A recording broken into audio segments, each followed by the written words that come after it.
So hello everyone, this is Isneha. So today is lecture number 3 of our organon series with my handwritten notes. So guys, आज के lecture में हम पढ़ने वाले हैं fundamental या फिर cardinal principles of homeopathy. So there are 7 fundamental principles of homeopathy. तो चलिए गाइज स्टार्ट करते हैं हम अपना लेक्चर नंबर 3 का पार्ट 2.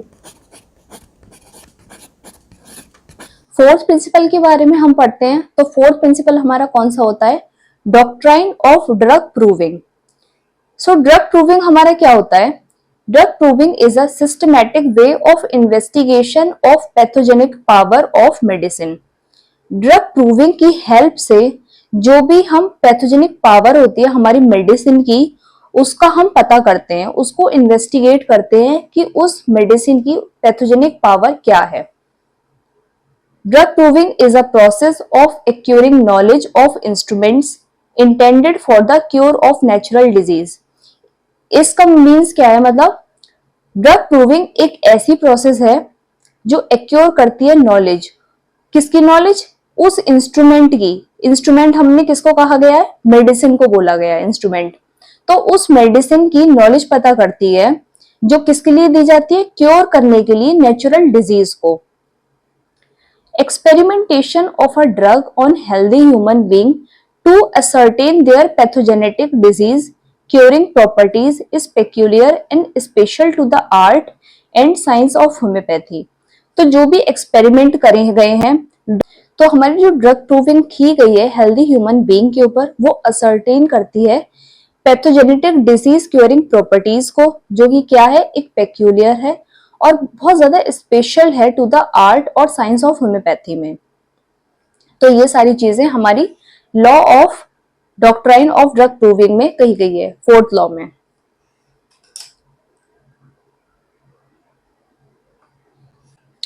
अब हम फिफ्थ लॉ देखते हैं. फिफ्थ लॉ हमारा क्या बोलता है? Theory of chronic disease. तो जो थ्योरी ऑफ क्रोनिक डिजीज है, सबसे पहले कौन से एडिशन में हमारी इंट्रोड्यूस्ड हुई थी? तो ये इंट्रोड्यूस्ड हुई थी fourth edition of Organon of Medicine में. In chronic case the homeopathic physician has not only to combat the disease presented before his eyes, but that he always has to cure the deep-seated original disease. इसका क्या मतलब होता है? किसी भी chronic case में जो हमारा होम्योपैथिक फिजिशियन है, वो सिर्फ उस डिजीज से नहीं लड़ता है, उस डिजीज को कॉम्बैट नहीं करता है जो उसकी आंखों से दिख रही है, बल्कि उस डिजीज के ऊपर भी क्योर करता है जो उस पेशेंट के अंदर है, डीप सीटेड एक ओरिजिनल डिजीज है, उसके ऊपर वो क्योर करता है. आफ्टर 12 इयर्स ऑफ ऑब्जर्वेशन, 12 साल के ऑब्जर्वेशन में Hahnemann reached to conclusion. Hahnemann एक कंक्लूजन पे पहुंचे हैं that chronic disease are caused by chronic miasm are as follows. उन्होंने इस ऑब्जर्वेशन पे पहुंचे हैं कि कोई भी क्रोनिक डिजीज है वो किससे हो रही है, किससे कॉज हो रही है? वो क्रोनिक मियाज्म से कॉज हो रही है. तो हम देखते हैं कि क्रोनिक मियाज्म हमारा होते क्या क्या है. क्रोनिक मियाज्म हमारे सोरा क्या होता है? Mother of all chronic disease. फिर सिफिलिस और साइकोसिस, हमारे 3 मियाज्म होते हैं. Cure is only possible. तो जो भी हमारा क्रोनिक डिजीज हो जाती है, तो उनका जो क्योर है वो सिर्फ पॉसिबल कब होगा? So cure is only possible by proper anti-miasmatic treatment. जब एक proper anti-miasmatic treatment होता है तब ही क्योर उसका पॉसिबल हो पाता है. अब हम अपने लास्ट प्रिंसिपल पर देखते हैं. सो हमारा 7th प्रिंसिपल कौन सा होता है? Doctrine of drug dynamization. इसका क्या मतलब होता है? Homeopathic dynamization are process by which the medicinal properties which are latent in natural substance while in their crude state become awakened and developed into activity to an incredible degree. इसका क्या मतलब होता है कि होम्योपैथिक डायनामाइजेशन एक ऐसी process है जिसमें हम देखते हैं कि जो मेडिसिनल प्रॉपर्टी होती है वो एकदम लेटेंट होती है. नेचुरल कोई भी एकदम नेचुरल सब्सटेंस होता है तो उसकी जो मेडिसिनल प्रॉपर्टी होती है उस सब्सटेंस की, वो एकदम लेटेंट होगी, उसके पता नहीं चलेगा. लेकिन क्रूड स्टेट में क्या होता है? उनकी जो मतलब मेडिसिनल प्रॉपर्टीज हैं वो अवेकेंट हो जाती हैं and develop into activity into an incredible degree, और अलग अलग डिग्री में वो अपनी एक्टिविटी परफॉर्म करने लगती हैं। Drug are potentized by following method. Drug को दो तरीके से हमारे पोटेंटाइज किया जाता है।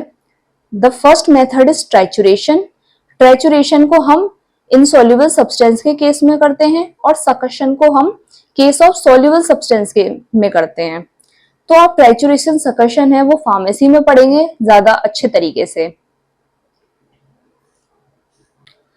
हमारा सिक्स्थ प्रिंसिपल क्या बोलता है? Theory of vital force. तो जो थ्योरी ऑफ वाइटल फोर्स है वो किस में इंट्रोड्यूस हुआ था? Introduced in fifth edition. Fifth edition में इंट्रोड्यूस्ड हुआ था, later changed into vital principle in sixth edition of Organon of medicine. मतलब फिफ्थ एडिशन में वो इंट्रोड्यूस्ड हुआ था वाइटल फोर्स नेम से, लेटर वो सिक्स्थ एडिशन में किस में चेंज हो गया था? वाइटल प्रिंसिपल में। It is homeopathy which stresses on existence and operation of vital force in living organism. जो होम्योपैथी हमारी वो किस पर स्ट्रेस करती है? मतलब वो इस पर स्ट्रेस करती है कि किसी भी लिविंग ऑर्गेनिज्म के अंदर एक वाइटल फोर्स है। The human organism is trinity consist of body, mind and soul. हमारा हेनीमैन ने क्या बोला है कि एक ह्यूमन ऑर्गेनिज्म किससे मिलकर बने हैं? एक ट्रिनिटी से मिलकर बने हैं, बॉडी, माइंड, सोल। तो ये जो सोल है is responsible for the different manifestation of life, is termed by doctor Hahnemann as vital force. तो उस सोल को ही हम डॉक्टर हेनीमैन ने क्या बोल दिया है? एक वाइटल फोर्स। मतलब जो वाइटल फोर्स है एक तरह की एनर्जी, एक तरह की ऊर्जा है जो हर इंसान के अंदर, हर ह्यूमन ऑर्गेनिज्म के अंदर पाई जाती है। तो डिजीज होती है तो जो हमारा वाइटल फोर्स है उसका डिरेंजमेंट हो जाता है, इसीलिए वाइटल फोर्स को रिस्पॉन्सिबल माना गया है।